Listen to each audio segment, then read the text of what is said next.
குழந்தைங்களாம் ரொம்ப ஆசைப்பட்றாங்கன்னுட்டு பீச்சுக்கு கூப்பிட்டு போனோம். நாகப்பட்டினம் பீச்சுக்கு போயிட்டு நாங்களும் ஜாலியாக உட்காந்து ஸ்நாக்ஸு சாப்பிட்டுக்கிட்டு இருந்தோம். கொஞ்ச நேரத்துக்குள்ளே பார்த்தா பைக்கெல்லாம் ஓவர் ஸ்பீடில் போய்கிட்டு இருந்துச்சு.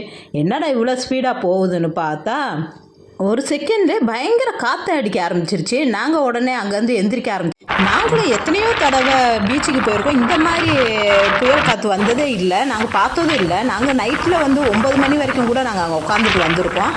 இன்றைக்கி பார்த்தா பயங்கர காற்று, எல்லாருமே நல்லா பயந்துட்டாங்க. பயந்து பார்த்தா எல்லோரும் வேகமாக அந்த சென்று ஓடி வந்துக்கிட்டு இருந்தாங்க. ஏதோ ஒன்று ஆக போகுதுன்னு மட்டும் தெரியும், ஆனால் என்னன்னு எங்களுக்கு யாருக்கும் தெரியலை. அதனால நாங்களும் சரி வாங்க நம்மளும் எல்லோரும் கிளம்புவோம் அப்படின்ட்டு நடந்தோன்னா மொத்த மண்ணும் மேலே கண்ணுலெல்லாம் பறந்து எங்களுக்கே ஒரு எப்படி நடக்கிறதுன்னே தெரியல. அந்த அளவுக்கு மண் கண்ணுகளில் விழுவ ஆரம்பிச்சிச்சு. குழந்தையெல்லாம் தூக்கிட்டு நாங்களும் சீக்கிரமாக போயிடுவோம், இது காற்றே ஒரு வித்தியாசமாக இருக்குது இன்றைக்கி அப்படின்னு எல்லாருமே போக ஆரம்பிச்சிட்டோம். அக்கா மாமா ஊரில் இருந்து வந்த அக்கா பையன் எல்லாருமே வந்துட்டு குழந்தைகளை தூக்கிட்டு வேகமாக அங்கிட்டு ஓட ஆரம்பிச்சிட்டாங்க. நாகப்பட்டினக்காரங்களுக்கு வந்துட்டு கொஞ்சம் காற்று அடித்தாலே ரொம்ப பயப்பட ஆரம்பிப்பாங்க. ஏன்னா சுனாமி வந்ததுலேருந்தே நாகப்பட்டினத்தை தகுந்த வரைக்கும் ரொம்ப பயம்னு ஒன்று இருக்குது. இருந்தாலும் அதெல்லாம் மறந்துட்டு தான் இப்போல்லாம் இந்த பீச்சுக்கெல்லாம் வந்து போயிட்டுருக்காங்க. திடீர்னு என்னடானா இன்றைக்கும் இந்த ஒரு புயல், குட்டி புயல்னு சொல்லலாம், அந்த மாதிரி வந்து எல்லாத்தையும் ஒரு பயம் காட்டிடுச்சு. எல்லாருமே பயந்து தான் நாங்கள் எல்லாருமே வேகமாக போயிட்டுருக்கோம். ஆமாம் வாங்க.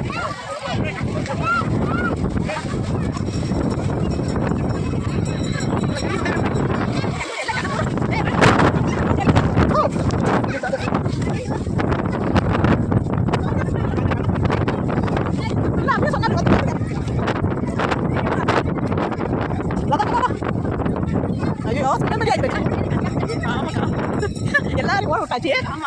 ஒரு காற்று வந்து இதான் நம்பி வரக்கூடாது நேரத்துலலாம். அதுக்கு இப்போ வந்துருக்குமே நம்ம எல்லாரையும் உடச்சிட்டு கொஞ்சம்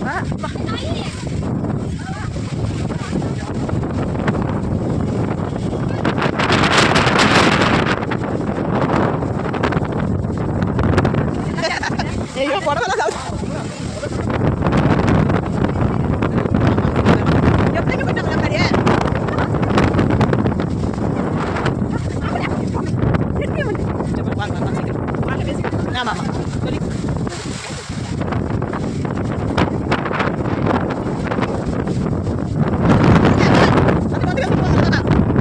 ஏதோ ஒன்று மழையா இல்லை தெரியல.